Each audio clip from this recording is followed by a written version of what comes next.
Ok, salut à toi. Dans cette vidéo, je vais te partager 15 techniques imparables pour closer plus de clients dans le coaching sportif en ligne. Et crois-moi, si tu appliques ne serait-ce qu'une partie de ces conseils, tu vas signer plus de deals, augmenter ton chiffre d'affaires et surtout créer des vraies relations avec tes prospects lors des appels.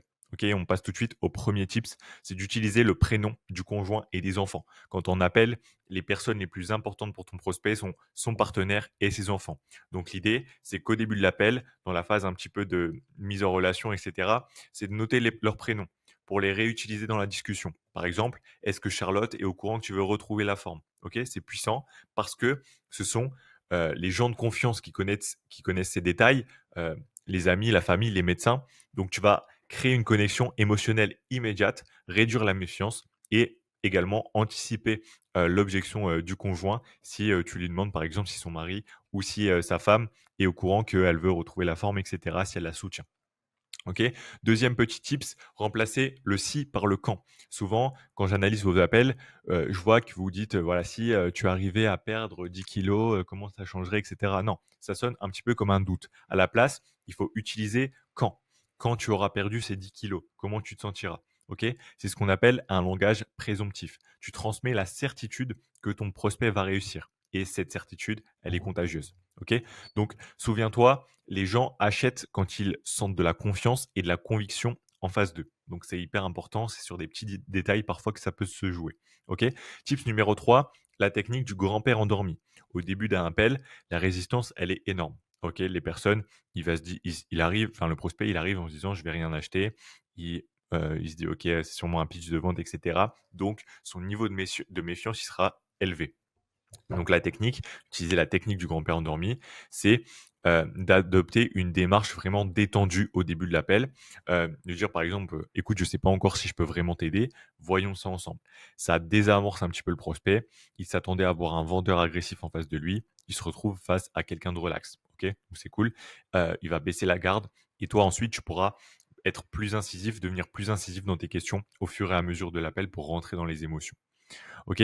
Tips numéro 4, le mot magique opposé. Demande par exemple, est-ce que ta femme, est-ce que ton mari serait opposé à ce que tu sois en meilleure forme?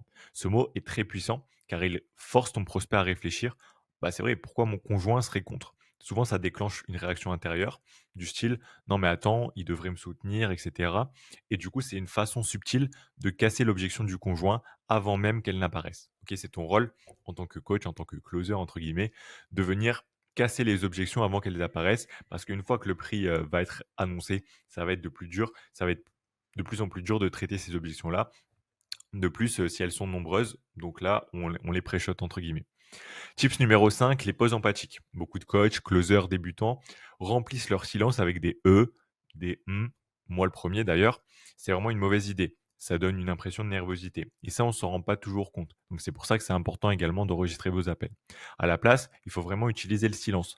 Fais une pause, respire, puis réponds avec calme. Le silence, ça crée un petit peu de suspense et ça donne plus d'autorité. En vente, parfois, ne rien dire vaut plus qu'un argument supplémentaire. Ça laisse également le temps, à la personne de réfléchir et encore une fois, ça montre votre confiance. Tips numéro 6, la baguette magique. OK? Là, c'est une petite, technique. Tu demandes à ton prospect: «Si j'avais une baguette magique et que je pouvais résoudre ton problème, quand est-ce que tu voudrais voir des résultats?»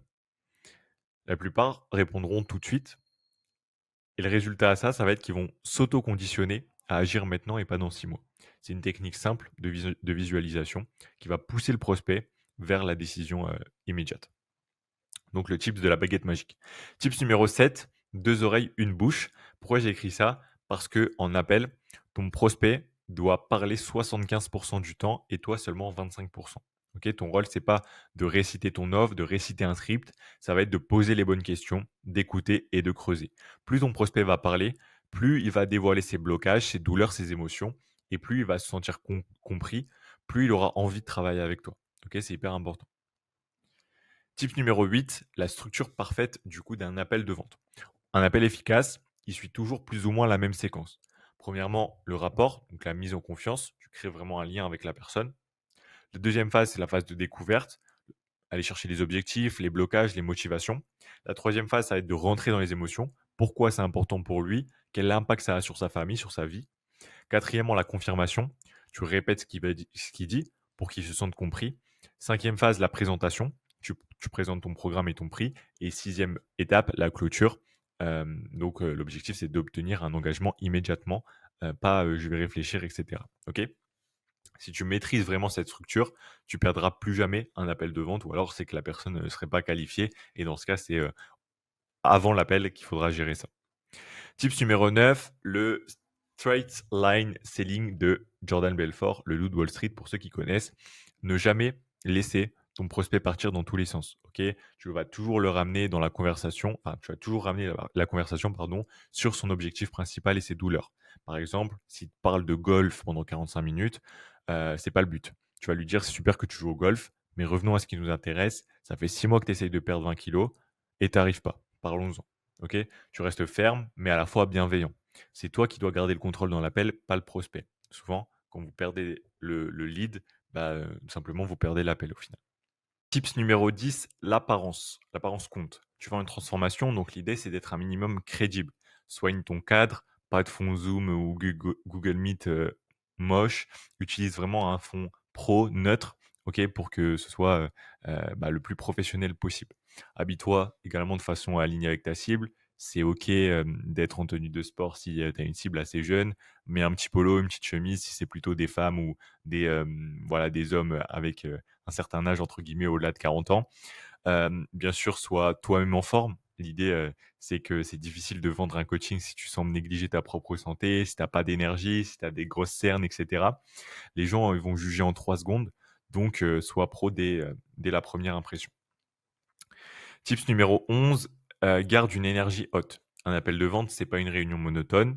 Il faut te préparer en amont. Donc, il y a des petits tips pour ça également, hein. Tu fais des pompes, tu écoutes de la musique motivante, tu marches un peu. Ton énergie, elle doit être haute, dynamique, engageante. Regarde-toi dans la glace, insulte-toi, écoute David Goggins un petit peu.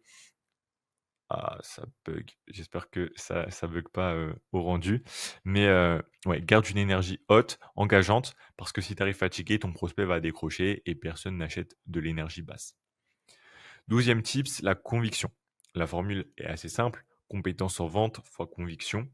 Ok, donc peu importe tes compétences en vente, au début, tu vas pas en avoir beaucoup, mais si tu as la conviction, ça va passer.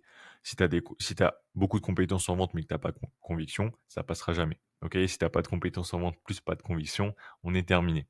Donc, tu peux toujours améliorer tes compétences petit à petit, mais ta conviction, elle, pour autant, elle peut être instantanée. Donc, avant chaque appel, essaye de te remotiver, de avoir confiance en ton produit, en toi-même, en relisant un peu les résultats clients, ta propre transformation, etc.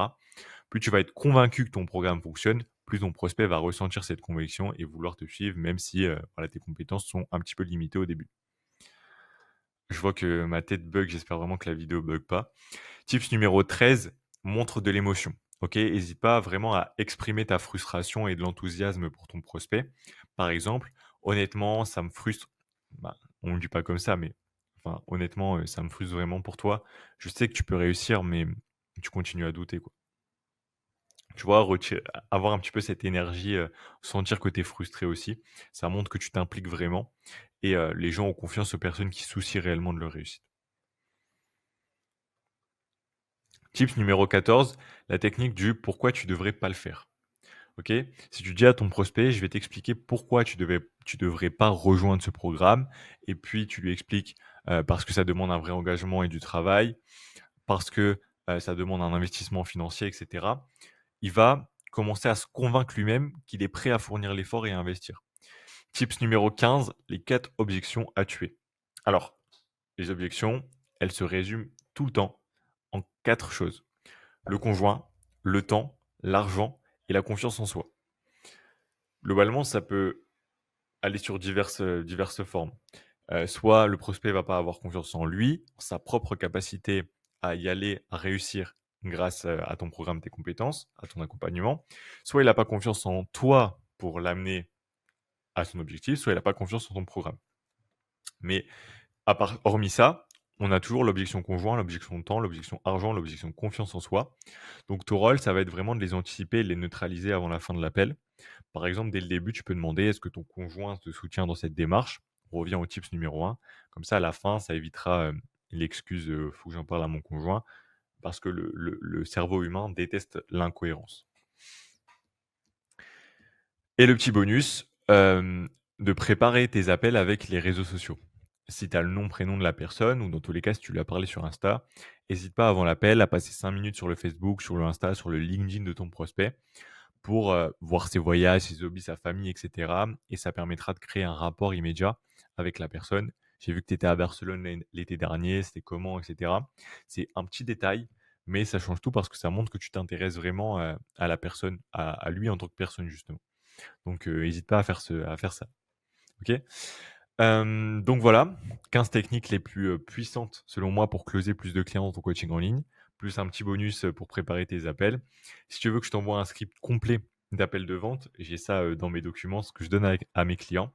Envoie-moi script, sur Instagram. Donc mon Instagram, c'est joe-sub et je te l'enverrai directement totalement gratuitement. OK? Si tu veux aller plus loin pour développer ton business, tu trouveras un lien en description pour réserver ton appel stratégique dans lequel on fera le point un petit peu sur tes objectifs. On regardera ce qui bloque et ce que tu peux mettre en place dans les 3 à 6 prochains mois. OK? Je te remercie pour ton écoute. Je te remercie d'avoir regardé cette vidéo. N'hésite pas à l'aimer, à partager, à t'abonner et on se retrouve très bientôt. Ciao.